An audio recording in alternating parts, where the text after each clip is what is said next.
नमस्कार. कधी असं होतं का की आपल्याच डोक्यात विचारांचा इतका गोंधळ सुरू असतो की शांत बसणं सुद्धा अवघड होऊन जातं.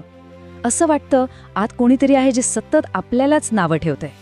पण काळजी करू नका, आज आपण आपल्या आतल्या आवाजाला समजून घेणार आहोत आणि आयुष्याकडे बघण्याचा दृष्टिकोन बदलणारे असे 5 सोपे नियम पाहणार आहोत जे तुम्हाला खरंच खूप मदत करतील. चला तर मग सुरुवात करूया. जरा विचार करा, ऑफिसच्या कामात काहीतरी गडबड झाली किंवा मित्रांशी बोलताना नको ते बोलून गेलो, तेव्हा मनात पहिला विचार कोणता येतो? छामारी, माझ्यामुळेच झालंय हे सगळं, मी किती मूर्ख आहे, किंवा मी नेहमीच असं का करते. बरोबर ना? आपण सगळेच कधी ना कधी स्वतःला असं दोष देत बसतो. तर आज आपण या 5 मुद्द्यांच्या एका प्रवासावर निघणार आहोत. आपल्या आतल्या त्या सतत टीका करणाऱ्या आवाजाला ओळखण्यापासून ते स्वतःला बिनशर्त स्वीकारण्यापर्यंत. मला खात्री आहे की हा प्रवास आपल्या विचारांना एक नवीन सकारात्मक दिशा नक्कीच देईल. चला तर मग आपल्या पहिल्या आणि सगळ्यात महत्त्वाच्या भागाकडे वळूया, आपला आतला आवाज. हा आवाज आपल्याशी सतत काहीतरी बोलत असतो, पण तो बहुतेक वेळा नकारात्मकच का असतो? कधी विचार केलाय? सोशल मीडियावर मित्रांचे फिरायला गेलेले फोटो पाहिले की मनात येतं, आपलं आयुष्य किती बोरिंग आहे. कोणाला चांगली नोकरी लागली की वाटतं माझं काही खरं नाही. लग्न, घर, गाडी या शर्यतीत आपण कुठेतरी मागे पडलोय असं सतत वाटत राहतं. हा आतला आवाज आपल्याला सतत इतरांशी तुलना करायला लावतो आणि आपण कमी आहोत हेच पटवून देतो. आणि इथेच ही एक गोष्ट पक्की लक्षात ठेवायची आहे, आपल्या डोक्यात येणारा प्रत्येक विचार हा काही सत्य नसतो. मी अयशस्वी आहे हा विचार येतो आणि आपण त्याला खरं मानून टाकतो, जणू काही ती एक दगडावरची रेष आहे. पण तो फक्त एक विचार आहे, एक थॉट. विचार आणि सत्य यातला फरक ओळखणं ही बदलाची पहिली आणि सर्वात महत्त्वाची पायरी आहे. मग हा नकारात्मक आवाज येतो तरी कुठून? याची मुळं खरं तर आपल्या लहानपणात असतात, जिथे कधीतरी तू वाईट वागलास ऐवजी थेट तू वाईट आहेस असंच आपल्याला सांगितलं जातं. मग मोठे झाल्यावर समाज आणि आजकाल तर सोशल मीडिया यशाची अशी काही चित्र उभी करतात की आपण सतत स्वतःची तुलना करत त्या चक्रात अडकून जातो. ठीक आहे, आपण पाहिलं की हा नकारात्मक आवाज कसा तयार होतो, पण आता त्यावर मात कशी करायची? चला एका सोप्या उदाहरणाने हे समजून घेऊया की तुमची एक चूक म्हणजे तुम्ही नाही.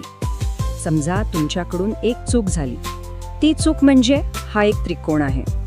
उदाहरणार्थ, तुम्ही एका महत्त्वाच्या परीक्षेत नापास झालात. ही तुमच्या आयुष्यातली एक घटना आहे, एक भाग आहे, फक्त एक त्रिकोण. पण तुमचं आयुष्य फक्त त्या एका त्रिकोणाचं बनलेलं नाहीये. तुमच्यामध्ये चांगले गुण आहेत, चला त्याला पण एक सुंदर वर्तुळ म्हणूया. तुमच्या काही आवडीनिवडी आहेत, जसं की चित्र काढणं किंवा गाणी ऐकणं, तो झाला एक चौकोन. तुमचं लहान मोठं यश, तुमचे मित्र, तुमचं कुटुंब, हे सगळे तुमच्या आयुष्याचे वेगवेगळे आणि सुंदर आकार आहेत.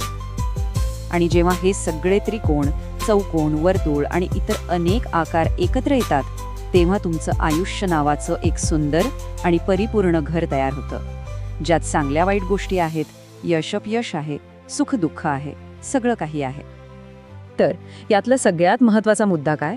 घरातल्या एका त्रिकोणामुळे म्हणजे एका चुकीमुळे आपण पूर्ण घराला म्हणजे स्वतःला त्रिकोण किंवा अयशस्वी म्हणू शकत नाही. तुमची एक चूक म्हणजे तुम्ही पूर्णपणे अयशस्वी नाहीत, हे लक्षात ठेवा. आता आपण वळूया तिसऱ्या नियमाकडे, जो आपल्याला गरज आणि इच्छा यातला फरक समजावून सांगतो. म्हणजे बघा, इतरांनी आपल्याला पसंत करावं असं वाटणं आणि त्यांनी आपल्याला पसंत करायलाच हवं असं वाटणं, यात जमीन आसमानाचा फरक आहे. इथे बघा, लोकांनी मला पसंत केलं तर बरं होईल, ही एक नैसर्गिक आणि निरोगी इच्छा आहे, यात काहीच गैर नाही. पण लोकांनी मला पसंत करायलाच हवं ही एक कठोर आणि त्रासदायक गरज बनते.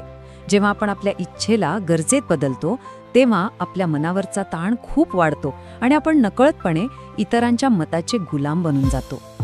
चला आता मी तुम्हाला एक अशी सोपी पण अगदी जादुई ट्रिक सांगणार आहे, जी तुम्हाला नकारात्मक विचारांच्या गर्दीतून बाहेर काढेल आणि त्यांच्यावर नियंत्रण मिळवायला मदत करेल. तयार आहात? हे खूप सोपं आहे. जेव्हा तुमच्या मनात मी अयशस्वी आहे असा विचार येईल, तेव्हा त्याला सत्य मांडण्याऐवजी त्याआधी फक्त एक वाक्य जोडा, माझ्या मनात विचार येतोय की, आणि मग पूर्ण वाक्य म्हणा, माझ्या मनात विचार येतोय की मी अयशस्वी आहे. आता तुम्हाला वाटेल हे इतकं प्रभावी कसं? कारण असं केल्याने तो विचार एक सत्य न राहता फक्त एक विचार बनतो. तुम्ही त्या विचारापासून एक पाऊल मागे येता. त्याची तुमच्यावरची पकड कमी होते. जसं आकाशात ढग येतात आणि जातात, तसंच विचारही मनात येतात आणि जातात हे तुम्हाला जाणू लागतं. आणि आता आपण आलो आहोत आपल्या शेवटच्या आणि सर्वात शक्तिशाली नियमाकडे. स्वतःला नंबर देणं किंवा रेट करणं सोडून द्या आणि तुम्ही जसे आहात तसे स्वतःला स्वीकारायला शिका. बघा, सेल्फ एस्टीम किंवा स्वतःचा मान हा यशावर अवलंबून असतो. यश मिळालं की तो वाढतो, पण अपयश आलं की तो लगेच खाली येतो. तो सतत बदलत राहतो. पण स्वतःचा स्वीकार तो बिनशर्त असतो. तुम्ही तुमच्या चुकांसहित, तुमच्या चांगल्या वाईट गुणांसहित स्वतःला स्वीकारता. यामुळे मनात एक प्रकारची स्थिरता आणि शांतता येते, जी कोणत्याही यशावर किंवा अपयशावर अवलंबून नसते. तर आजपासून हे काही छोटे बदल नक्की करून बघा. हे करायलाच हवं हा हट्ट सोडा. चुका करणं हा शिकण्याचाच एक भाग आहे हे मान्य करा. एखादी नवीन गोष्ट शिका फक्त शिकण्याच्या आनंदासाठी. आणि सर्वात महत्त्वाचं म्हणजे स्वतःचे सर्वात चांगले मित्र बना. जाता जाता एक प्रश्न तुमच्यासाठी. विचार करा, जर तुम्ही स्वतःच्या चुका आणि अपयशाला तुमच्या आयुष्याचाच एक भाग म्हणून स्वीकारलं, तर अपयशाची किंवा हरण्याची भीती उरेल का? यावर नक्की विचार करा. आज आपण जे काही बोललो ते तुम्हाला कसं वाटलं हे आम्हाला कमेंट्समध्ये नक्की सांगा. जर हे विचार तुमच्या मनाला कुठेतरी स्पर्श करून गेले असतील तर याला एक लाईक नक्की करा. आपल्या मित्रमैत्रिणींसोबत शेअर करा आणि अशाच आणखी छान गोष्टींसाठी चॅनलला सबस्क्राईब करायला विसरू नका. लवकरच भेटूला. धन्यवाद.